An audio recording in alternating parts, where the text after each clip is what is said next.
समझते हैं कि एलोपैथी के जब आप साइड इफेक्ट्स पढ़ते हो तो इतने ज़्यादा क्यों मिलते हैं। इसका रीज़न ये है कि ये एक एविडेंस बेस्ड मेडिसिन है, यानी कि इसका एक एक मॉलिक्यूल जब सोसाइटी में आता है या डॉक्टर्स उसको प्रिस्क्राइब करते हैं, उसके पहले हज़ारों लाखों लोगों पर उसकी टेस्टिंग हुई होती है। सबसे पहले तो जानवरों पर टेस्टिंग होती है, फिर कुछ सब्जेक्ट्स पर टेस्टिंग होती है, फिर उसके बाद ही वो सोसाइटी में लाया जाता है। काफ़ी सालों की इसके ऊपर रिसर्च लगती है।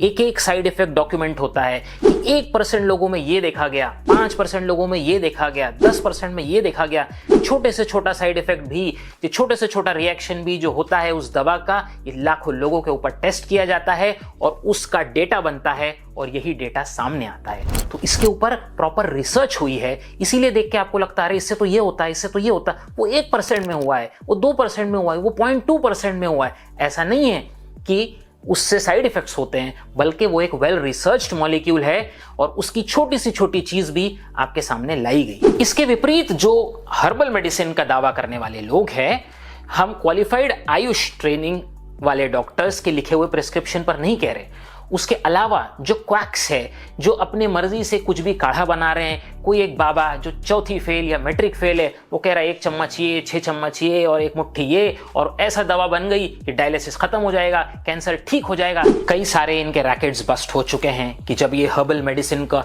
सर्वे किया गया, निकाल कर उसके अंदर देखा गया, तो उसके अंदर स्टेरॉइड्स और एलोपैथिक पेन किलर्स जो एनसेड्स होते हैं वो काफ़ी हैवी मात्रा में पाए गए। और लोग इस चूर्ण को या इस पाउडर को लेकर ये समझ रहे थे कि उनका बदन दर्द बहुत अच्छा हो रहा है, उनका जोड़ों का दर्द अच्छा हो जा रहा है, उनका गठिया का दर्द ठीक हो रहा है।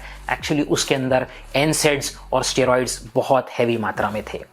तेलंगाना में भी एक रैकेट रिसेंटली बस्ट हुआ, जहां पर एक पाउडर को लोगों ने पब्लिसाइज किया कि इसको खाने से शुगर खत्म हो जा रही है। जब उसकी स्टडी हुई तो उसमें पता चला कि एलोपैथी की दवाइयां ग्लिमिपेराइड और मेटफॉर्मिन बहुत ज़्यादा हाई मात्रा में उसके अंदर चूरन बनाकर दी जा रही है, जो इतने हाई डोज में पेशेंट कंज्यूम कर रहा है, जो उसकी किडनीज के लिए नुकसानदेह है, उसके लिवर के लिए नुकसानदेह है।